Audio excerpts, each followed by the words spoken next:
నూతన కార్మిక చట్టాలు అలాగే ప్రైవేటీకరణ చర్యలను వ్యతిరేకిస్తూ ఇవాళ 25 కోట్ల మంది కార్మికులు సమ్మెకు పిలుపునిచ్చారు. తెలుగు రాష్ట్రాల్లో యాజ్ యూజువల్గా అంతగా ఈ ఎఫెక్ట్ ఏమీ కనిపించట్లేదు. ఈ బంద్ మీద మీ కామెంట్ ఏంటి? బంద్ అవసరం ఏంటి? ఎస్ అండి, ఇప్పుడు భారత్ బంద్ అనేది మోడీ ప్రభుత్వానికే కాదు, ప్రతి రాష్ట్ర ప్రభుత్వానికి పెద్ద విషమ పరీక్ష.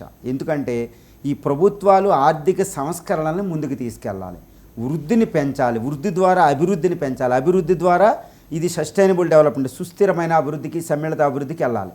దానికోసం కార్మిక చట్టాలని సరళీకరణ చేస్తేనే విదేశీ పెట్టుబడులు, విదేశీ కంపెనీలు ఇక్కడికి వస్తాయి.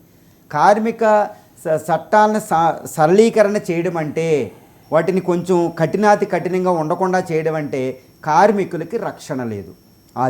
అందుకనే 25 కోట్ల మంది భారతీయ కార్మికులు, గుర్తుపెట్టుకోండి, 25 కోట్లు అంటే ఎన్నో దేశాల కంటే ఎక్కువ.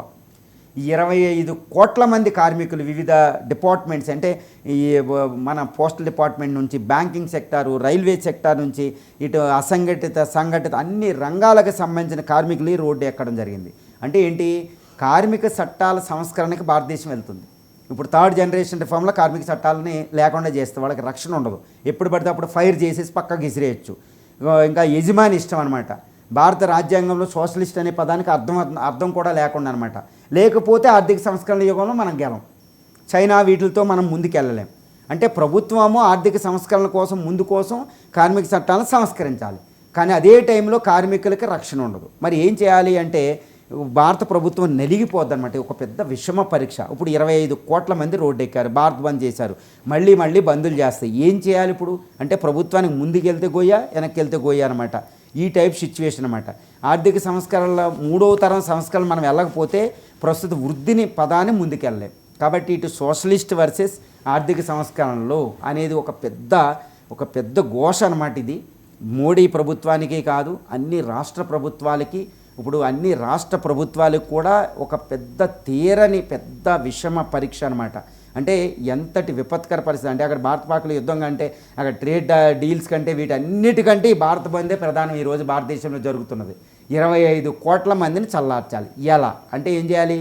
భారత ప్రభుత్వం ఏం చెప్పాలి అంటే ఇంకా ఏమీ చెప్పలేని పరిస్థితి. ఎందుకంటే ఇక్కడ ఈ కార్మికులకి ఏం చెప్పాలి? మీ కార్మిక చట్టాలను మేము చేయలేం, ఎప్పుడు పడితే అప్పుడు మీ యజమాని మిమ్మల్ని పీకేస్తారు, మీకు టెంపరీ ఉద్యోగాలే ఎక్కువ, వాళ్ళు ఏం రెస్ట్రిక్షన్ పెడితే అదే.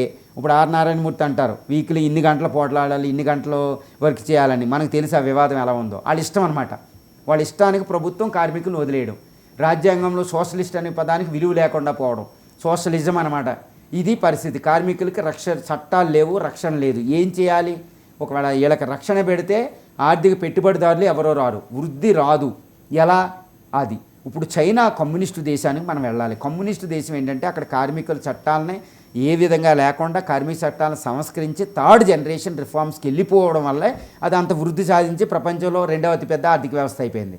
ఇప్పుడు భారతదేశం 2వ అతిపెద్ద ఆర్థిక వ్యవస్థ అవ్వాలి అంటే, అమృతకాల లక్ష్యాలు వెళ్ళాలంటే 3rd generation reform. 3rd generation రిఫార్మ్లో ఒక పెద్ద ముఖ్యమైన విషయం ఏంటంటే కార్మిక చట్టాలని తీసేసి కార్మిక చట్టాలని సరళీకరణ చేయాలి, లిబరలైజ్ చేయాలి. అందువల్ల ఏం చేయాలి? కార్మిక చట్టాలను సంస్కరిస్తే కార్మికులతో దెబ్బలాట. అందువల్ల భారత ప్రభుత్వం ఈ సమస్యను ఎలా పరిష్కరిస్తుంది అంటే ఎక్కువ ఎంప్లాయ్మెంట్ క్రియేట్ చేసి ద్రవ్యోల్బణాన్ని అరికట్టి జీవన సాఫల్యాన్ని వీటిని పెంచితే కార్మికులు కాస్త వెళ్ళరు. అది చెప్పగలగాలి. అది చెప్పడం ప్రత్యక్షంగా కాకుండా పరోక్షంగా చెప్పి ఇలాంటి బందులు జరగకుండా చూసుకోవాలి.